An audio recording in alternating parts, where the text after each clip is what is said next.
Hi, and welcome to the Children's Bible in 365 Stories.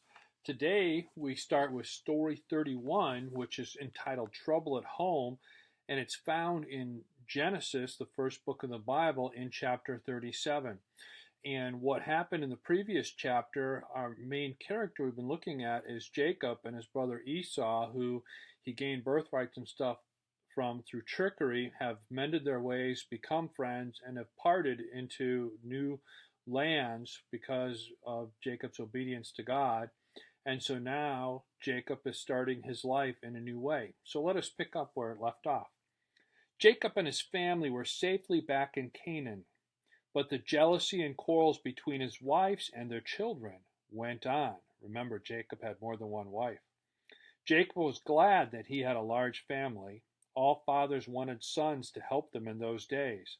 But Rachel was the only wife he loved. Remember, he had two. He married sisters. He was tricked with the first one and then finally got the wife he wanted after 7 years of service, both times.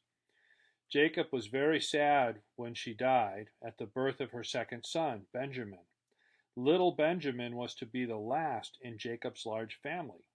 Because of his love for Rachel, Jacob treated Joseph, her older son, as if he was really his firstborn.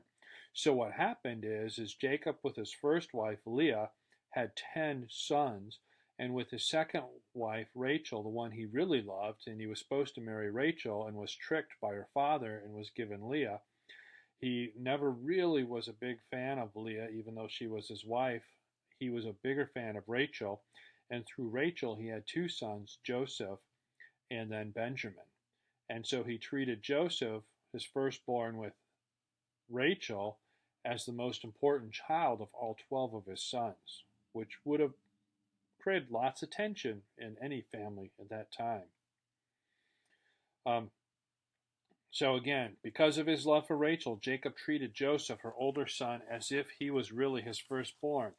This made the other older brothers very angry. So there were cultural sets of rules as to how you treated family members, and by doing this, he was breaking those rules and offending part of his own family, his own sons.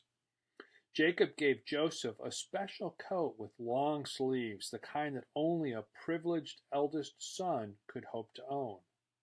Because Jacob loved Joseph so much, the other sons hated him. They would go off to look after Jacob's flocks, grumbling and muttering. Jacob sent Joseph to help some of his half-brothers look after the sheep. Joseph was shocked by some of the things he saw them doing, and he told his father all about them when he got home. That made matters worse.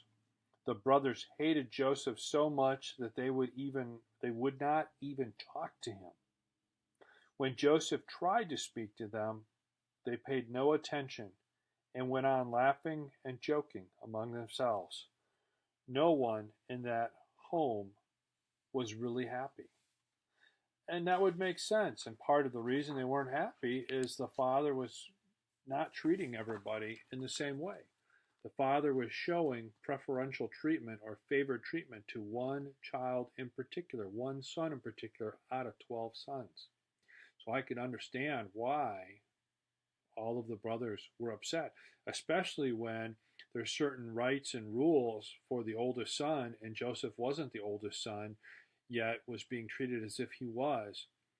And he was getting the other brothers in trouble who already didn't like him. So I can understand why that there's tension here in the family and why things aren't comfortable and why things aren't going smoothly. And it makes sense of, how Jacob behaved with his brother Esau. Now we're seeing some similar things going on with his own children. Well, that's our story for today. Tune in next time and we'll continue with story 32, which is all about dreams.